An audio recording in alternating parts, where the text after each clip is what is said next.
شهر رمضان الذي أنزل فيه القرآن هدى للناس. شهر رمضان الذي أنزل فيه القرآن هدى للناس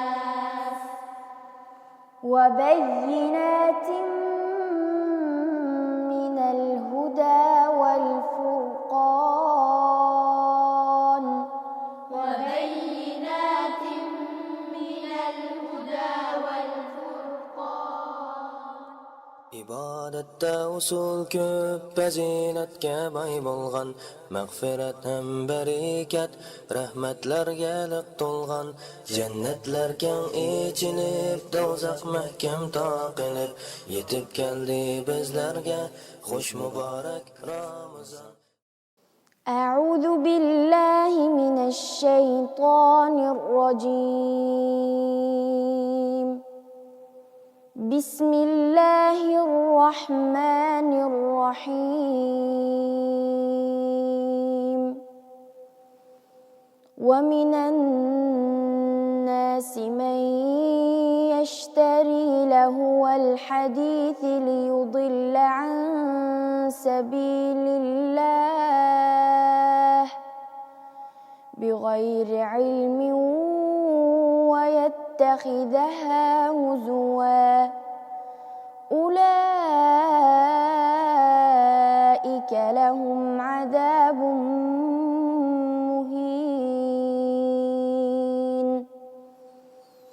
وإذا تتلى عليه آياتنا ولى مستكبرا كأن لم يسمعها كأن في أذنيه وقرا فبشره بعذاب أليم.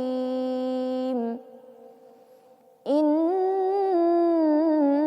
الذين آمنوا وعملوا الصالحات لهم جنات النعيم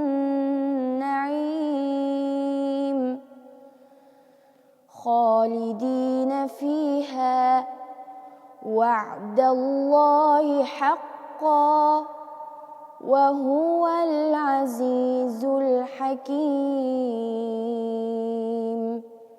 صدق الله العظيم.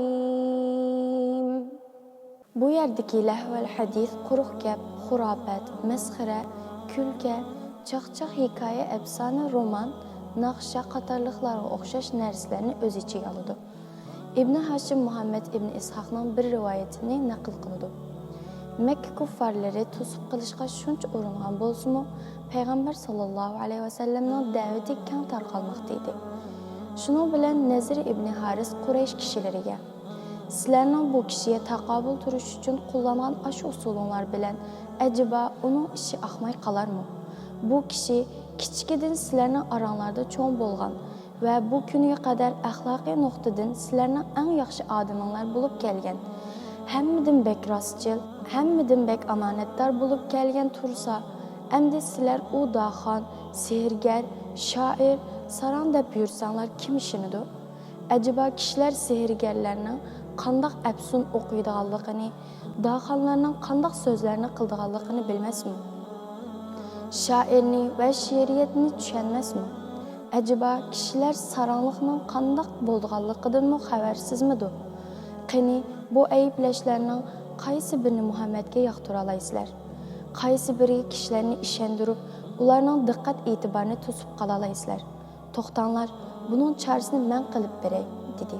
Andan u Makkadan Iroqqa berib, u yerdan ajam shohlarining afsonalarini, Rustam va Asfan diyorining hikoyalarini elib kelib, kishilarning diqqatini Qur'on Karimdan boshqa yoqqa bo'rash va ashu hikoyalarga g'arq qilib o'tish uchun Makkada qissavozlik sorunlarini barpo qilishga tirishdi. Mana bu har qanday qavmning jinoyatchi, katta boshlari har bir davrida o'xshash ish qisilib kelayotgan neyranglarning biri. Ular xalqni usul, tamosha deganlarga g'arq qilib, turmushdagi boshqa inchika masalalarga bo'lgan diqqatini butunlay yiqitib etishga tirishadi. O'zlarining qanday xatarlik azg'unlikqa qarab ketayotganligini his qildirmaslikka tirishadi. Qur'ondagi qaysi sura Qobil va Habilning qissasi zikr qilingan? Qani ekran oldidagi do'stlarimizdan kim eng tez, eng to'g'ri javob bera oladi?